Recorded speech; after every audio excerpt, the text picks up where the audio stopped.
What's going on, everybody? I'm D. Ellis. Welcome back to another episode of Crime Lens. We are going to be focusing on the story, the disappearance of Timmothy Pitzen. First and foremost, condolences to the family and friends that were involved and had to deal with this heartfelt case. That's what this channel is going to be focusing on, is missing children cases. So if that's something you're into or want to help out with, like, share, comment, subscribe, get this channel out there as much as we can, man, so we can try to find these kids. With all that being said, this is educational purposes only. Let's dive into this case. On May 11th, 2011, a normal school day turned into one of the most puzzling mysteries in America. 6-year-old Timothy James Pitzen was dropped off by school by his father, James Pitzen. A little later, his mother, Amy Fry, would pick him up early. No one knew that this might be the last time anybody would ever see him. From that moment on, everything became strange. The trips, the hotel stays, the missing records, and then silence. Where did Timothy go? Why was he taken from school? Why did every clue lead to more questions instead of answers? Timothy Pitzen was born in Aurora, Illinois on October 18, 2004. On Wednesday, May 11, 2011, his father, like I said, would drop him off at kindergarten class at Greenman Elementary School between 8:10 and 8:15 a.m. Then, his mother, Amy Fry, would check him out of school early, saying that there was a family emergency, even though no real emergency existed. Later that morning at 10 a.m., Amy left her car at the repair shop, and an employee would drive Amy and her son back to the Brookfield Zoo. That afternoon, they would return at 3 p.m., picked up the car, and headed out to the Key Lime Cove Resort in Gurnee, where they stayed overnight. The next day, at May 12, 2011, Amy and Timothy continued traveling and went to the Kalahari Resort in Wisconsin Dells. The following day, May 13th, security footage captured them together around 10 a.m. in the checkout line at the resort. The camera showed them calm and normal, as if everything was fine. But after that checkout moment on May 13th, Timothy was never seen again. Where did he go after leaving the hotel that morning? Why did the mother leave and move from place to place over those last few days? What was the real reason behind this so-called family emergency? This 2-day timeline from May 11th through May 13th is known. The movements are clear, yet the answers are still missing. But the story won't end here. Between 12 p.m. and 1:30 p.m. on the 13th, Amy Fry made several phone calls to her family. She would speak with her mother and her brother-in-law and told them that she and her son was safe, and there was nothing to worry about.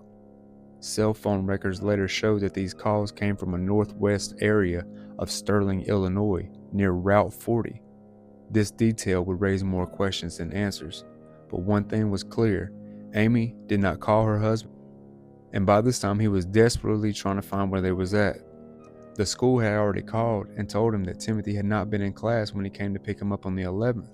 The fear was growing fast, and this was where the panic would be starting. During the calls, family members could hear Timothy in the background, his small voice saying one simple thing: he was hungry. That short sentence still echoes today. And then on May 13th of 2011, at 7:25 p.m., Amy Fry was captured on security cameras alone at the Family Dollar store in Winnebago. She bought only a few items: a pen, some notepaper, and some envelopes. And at this moment, some more questions would appear. Why was she there? What was she planning to do with those simple supplies? And that's not the end. Less than an hour later at 8 p.m., she appeared to be at Sullivan's food store again, yet alone. The number of questions have grown now. Where was Timothy during this time? Why was Amy moving about by herself? Finally, at 11:15 p.m., she checked into the Rockford Inn in Rockford, Illinois. Sometime that night or the next morning, tragedy would strike. Amy took her own life by slitting her wrists and her neck and overdosing on antihistamines. Her body would be discovered at 12:30 p.m. on the 14th of May by a hotel maid, and alongside her, a note revealed the chilling truth. In it, Amy apologized for the pain and confusion that she had caused. She wrote that Timothy would never be found and assured that he was safe with people who would care for him. Even now, her final words leave a haunting question. Who was really caring for Timothy? Where was he during those final hours? And why did this nightmare happen in the first place? Police discovered that the knife Amy Fry Pitzen had used to take her own life contained only her blood, but something troubling appeared in her car, a large amount of blood that belonged to her son Timothy. Could this mean that he was hurt? Later, a family member explained that it was probably just a nosebleed that Timothy had in the car earlier that month, but the discovery added a chilling layer to that story. Investigators also noticed that Amy's cell phone was missing. Her vehicle was found parked in a grassy area near a highway, possibly close to a stream, raising more questions. Why was the car there? Why was her phone gone? And 2 years later, in 2013, her cell phone would be found alongside Route 78, but police said it did not provide any new evidence. The mystery of Timothy remains unsolved. Even today, his father James and his aunt still believe he's alive. He claims that Timothy may have been taken by someone Amy trusted. The Pitzen case has been captured on national attention for years. On August 25th of 2018, it featured on American TV show Live PD, where the guest Angeline Hartman from the National Center for Missing and Exploited Children shared an age-progressed photo of him at the age of 13. Later, on December 6th of 2020, the case was covered yet again on HLN Investigate series Real Life Nightmare in the episode titled You'll Never Find Him. In the meantime, the mystery took a shocking turn. On April 3rd, 2019, residents in Newport, Kentucky called the police about a teenage boy wandering near a bridge over the Ohio River. The boy was shaken and confused and claimed that he was Timothy. The story spread quickly like wildfire, but the next day the Louisville FBI office confirmed via Twitter that the boy was not Timothy. Aurora PD spokesman Sergeant Bill Rowley said, "Although we are disappointed that this turned out to be a hoax, we remain diligent in our search for Timothy, and our missing person case remains unsolved." The man who pretended to be Timothy was later identified as 23-year-old Brian Michael Rennie. He had been released from Belmont Correctional Institution in Ohio less than a month before, after serving about 14 months for burglary, vandalism in Medina County. Rennie had a history of mental illness, including Asperger's syndrome and bipolar disorder. According to his brother, he was sentenced to 2 years for the hoax.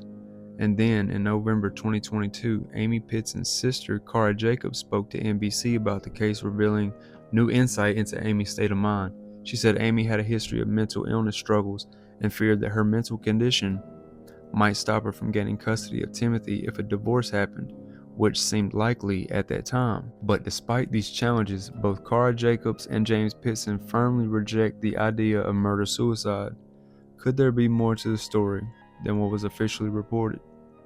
Was Amy truly acting alone, or was there a deeper mystery surrounding her son's disappearance? Even years later, the case continues to raise questions. How could a mother plan such a thing while trying to protect her child? And if it wasn't murder-suicide, who else might have been involved? Could it have been somebody else in the family? These unanswered questions keep the mystery alive, leaving more investigators and the public searching for answers that may never come. That's going to be it for this episode of Crime Lens. Like I said, condolences to the family. This channel is going to be solely focusing on missing children cases.